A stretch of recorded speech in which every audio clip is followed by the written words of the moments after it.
విచిత్రం ఏంటంటే మన వాళ్ళు కూడా ఆ రోజు మీరు దండం పెట్టే అవసరం లేకుండా, దరఖాస్తు పెట్టే అవసరం లేకుండా, మేనిఫెస్టోలో హామీ ఇవ్వకుండా, డిక్లరేషన్లను మోసం చేయకుండా, ఏ రకమైన వ్యవహారం చేయకుండా, మీకు కడుపులో చల్లగదలకుండా మరి 11 సార్లు రైతు బంద్ వేస్తే అది అర్థం కాలేదు దాని విలువ మనకి.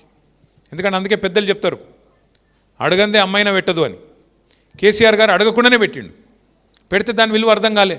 ఏమనుకున్నారు, ఎవడుంటే ఏంలే రైతు బంద్ అవుతుందా, కేసీఆర్ ఏమన్నా ఇంట్లోకి వెళ్ళి ఇస్తున్నాడా, ఇట్లా మాటలు చాలామంది పుల్ల విరుపు మాటలు మాట్లాడిన ఊళ్ళల్లో. మరి ఇదివరకు ఉన్నోడు ఎవడన్నా ఇంట్లోకి వెళ్ళి ఇచ్చిండా, ఇంటెనక పొలం అమ్మిచ్చిండా, లేదుగా. కానీ కేసీఆర్ ఇచ్చిన దాన్ని కూడా అపహాస్యం చేస్తూ ఇక అలా మళ్ళీ కోడిగుడ్డు మీద ఈకలు వీకుడు. అగో ఇక జైపాల్ యాదవ్కి ఎంత తక్కువైంది, ఆయనకు 60 ఎకరాలు ఉంది, గాయనకి ఎందుకు ఇస్తున్నావు రైతు బంధు, అరే నీది నీకు వస్తుంది కదా అన్న అంటే లే గాయనకి ఎందుకు ఇస్తున్నావు, ఇంకా పెద్ద ఆయనకి ఎందుకు ఇస్తున్నావు అని అట్లా కొండిపెట్టుడు ఇవన్నీ జరిగినాయి. మొత్తానికి కల్వకుర్తిలా కాంగ్రెస్ ఆయనని గెలిపించిండ్రు, మన వాళ్ళని ఒడగొట్టిర్రు. మరి ఇవాళ ఏమైంది, రైతు బంధు పడుతుందా? 2 సార్లు ఎగ్గొట్టిండా లేదా?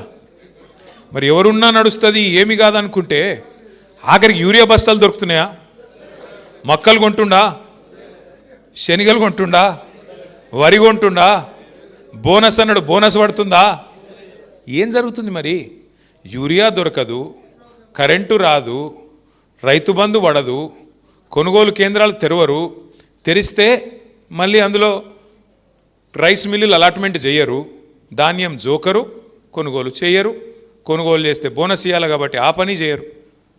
అందుకే ఓటేసేటప్పుడు ఆగమైతే, ఓటేసేటప్పుడు అయ్యో ఎవడైతే ఏమిలే, జైపాల్ యాదవ్ మంచోడు కాదు, ఈయన మంచోడు కాదు, గాయన మంచోడు కాదు అని రాగాలు తీసి చాలామంది ఏమనుకున్నారు తెలుసా, కల్వకుర్తి తాలూకాలో పోతే జైపాల్ యాదవ్ పోతాడు కానీ కేసీఆర్ ఉంటాడు కదా అనుకున్నారు. అంతేనా?